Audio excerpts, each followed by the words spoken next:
За санхүүгийн зохицуулахаараа санхүүгийн салбарыг зохицуулагч байгууллагын хувьд салбарынхаа хүний нөөцийн хөгжлийн бодлогод ихээхэн анхаарал хандуулан ажилладаг байна. Энэ хүрээнд хорооны нийт ажиллагсад болоод мэргэжлийн оролцогчдод зориулсан сургалт судалгаа, шинжилгээний чиглэлээр банк санхүүгийн академитэй хамтран ажиллах санамжчигт гарын үсэг зурлаа. Банк санхүүгийн академи бол арилжааны банкны ажилтнуудын чадварыг бэхжүүлэх, дуршлаг үйл ажиллагааг сайжруулах үндсэн чиг үүрэгтэй байгууллага.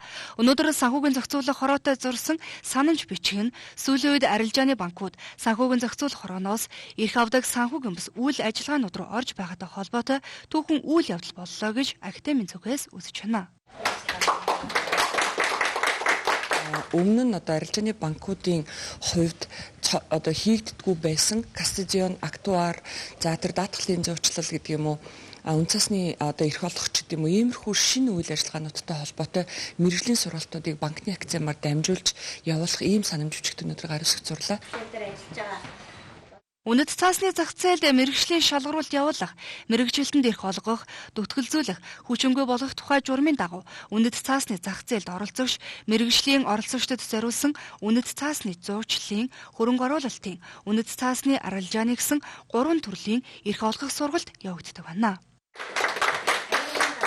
Сүүлийн үед банкуд бол санхүүгийн зах зээл дээр өмнөх өөрсдийнхөө хийдэг байсан үйл ажиллагаанаас илүү олон чиглэлээр үйл ажиллагаа явуулах болж байгаа. Даатгалын зөрчлийн үйл ажиллагаа явуулж байна.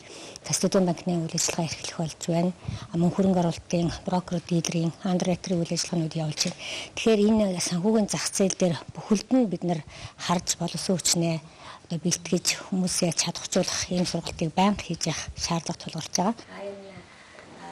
Иймээс холбогдох мэргэжлийн холбооттой хамтран хөрөнгө оруулалтын буюу зохицуулалттай этгээдийн гүйцэтгэх захирал, дотоод хяналтын ажилтан болон хөрөнгө оруулалтын зөвлөх, санхүүгийн шинжээч, андеррайтер, хөрөнгө оруулалтын сан, хөрөнгө оруулалтын менежментийн чиглэлээр ажил үйлчилгээ явуулах мэргэжилтэнд эрх олгох сургалтыг тогтмол зохион байгуулах боломж бүрдэж байна. Үзэгч та бүхэнд бид өнөөдрийн үйл явдлын мэдээллийг үзүүллээ. Тэгэхээр өнөөдөр бас олон хүний анхаарлыг татчихсан нэгэн үйл явдал бол 6 сайттай холбоотой хөрөөлөл Монгол Ардын намаас томилогдсон 6 сайдыг огцруулах хэсгийг өнөөдөр үдээс хойш уралдсан байнгын ороод дэмжиж асуудлыг улсын хурлын чуулганы нэгдсэн уралдаан дээр явж байна. Энэ тухай үзэгч та бүхэн тун удахгүй мэдээний өрөөнд ажиллаж байгаа Алтан хүү Зол Баярнаар дэлгэрэнгүй өгөх болно.